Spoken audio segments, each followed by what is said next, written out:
asked experienced homeschool moms, what are the best gifts that you've ever given to your kids? Really, the answers that came in fit into 7 different categories. If you're looking for ideas of what to get your kids this Christmas, this video is a great place to start. The number one answer I got from homeschool moms was magna tiles. And understandably, you can be really creative with that. It was really closely followed with Legos. I categorize these two, along with some of the other gift ideas, in a busy hands creative category. These are things that are gonna keep your kids busy, not only all day on Christmas while you're doing other things, but throughout the year. They can be gone back to age after age after age as well. They're kind of like this endless gift. They are wonderful, and you can add to them each time, which means that you're not gonna be adding just more stuff into your house that needs to find a home, a place to be put away, but they can kind of continually be put into the same bin or category, and it works really well. The rest of these aren't necessarily going in an order that people gave them to me, but let's just keep moving on. The next response I heard a lot of fits in the category of role play, but we don't just want costumes like the Ninja Turtles or whatever is popular for Halloween. We're specifically thinking like the cap from Daniel Boone, or a metal crown, a silk cape, things that really take your kids into history or into a setting that they would like to experience more.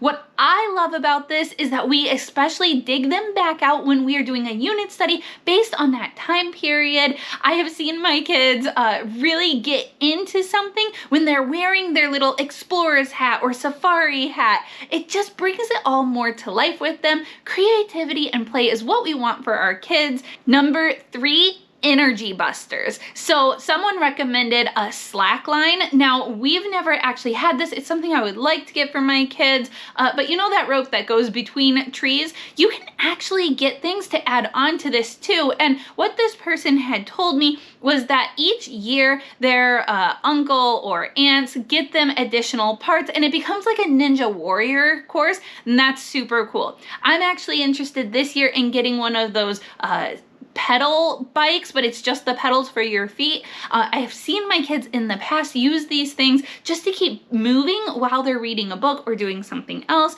I'm looking for more ways to get my kids active inside the house because we live in Minnesota and there's a lot of snow. I think these things would be really good. Let me know in the comments, what are some of your things that would be like energy busters for in the house that I could get from my kids this year? I'd appreciate it. Number 4, I highly recommend, and others agreed, investing in your kids' hobbies. Whether they have hobbies established already or you just want to expose them to new hobbies, giving them a hobby like embroidery or leather work, pot holder looming, whittling was one that I heard mentioned a couple of times. These tell your kids, I believe in you.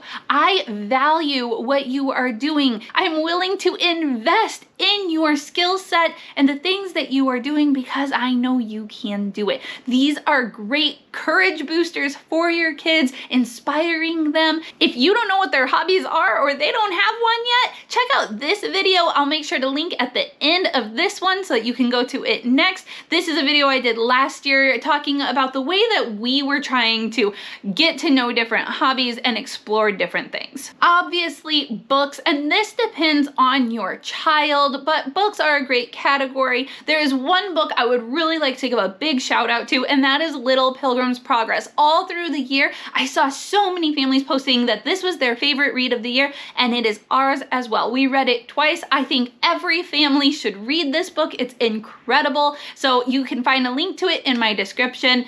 Go get this book for your family. Number 6, experiences. Now this can get tricky. What does that mean? Great Wolf Lodge, actually, if there's one in your area or close by, they have homeschool discount days. They're typically during the week, like a Monday, Tuesday, Wednesday, when they don't have as many other people coming in to utilize their facilities. We got to go this summer for $99 a night and just had a blast. It was such a fun way as a family to kind of get out. But then things like going to plays, historical sites, giving tickets to go to a movie theater was mentioned. Just even coupons for like, hey, I'm gonna take you to this place.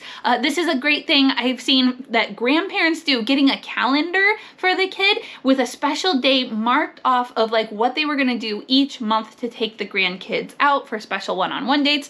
Lots of ways that you can do experiences. These are the things that we want to be investing in our kids a little bit more, so that is a fun way to go about it. And number 7, but I've kind of got a bonus one, so stick around. Number 7 is just giving gifts that have to do with the themes that you have been learning about. So if you learned about like nature, exploring, camping the last summer like we did, then you might want to give things like a compass, a survival tent, survival craftsman, bush crafting things that your kids can continue learning about on their own. Or looking forward to what you're going to be learning about, we're going to be starting a unit on rocks and minerals, so they might be getting a rock tumbler. That'll get them excited, and it's investing in our school also, so it's kind of a win-win. Last year we did music instruments because we had done a music study. Some of those instruments really caught on and were a lot of fun for the kids, and some of them kind of fell by the wayside, and that's okay. We experimented. It was really fun to try out for a little while, and something did catch on,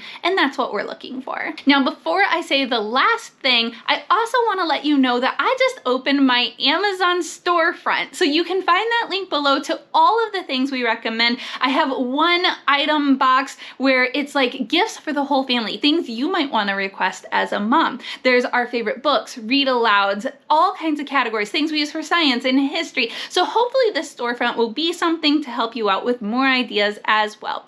When you click through these, I do receive a small commission from them, but it really blesses my family and my homeschool. So thank you for clicking through affiliate links. The last item I just want to give a little promotion to is Animos. If you haven't seen these before, these are like Pokemon cards, but they are Christian. This is a deck building game, and each card has a really cool animo on it with a Bible verse underneath. It can be played like a card game, or it can be just for learning the verses. Your kids can even get free animo cards, and I explain all of that in this video right here that you can go check out next. This is such a fun, unique gift that your kids won't be expecting. Also, here's that link to hobbies that you might want to check out too. Thanks so much for watching, guys. See you later.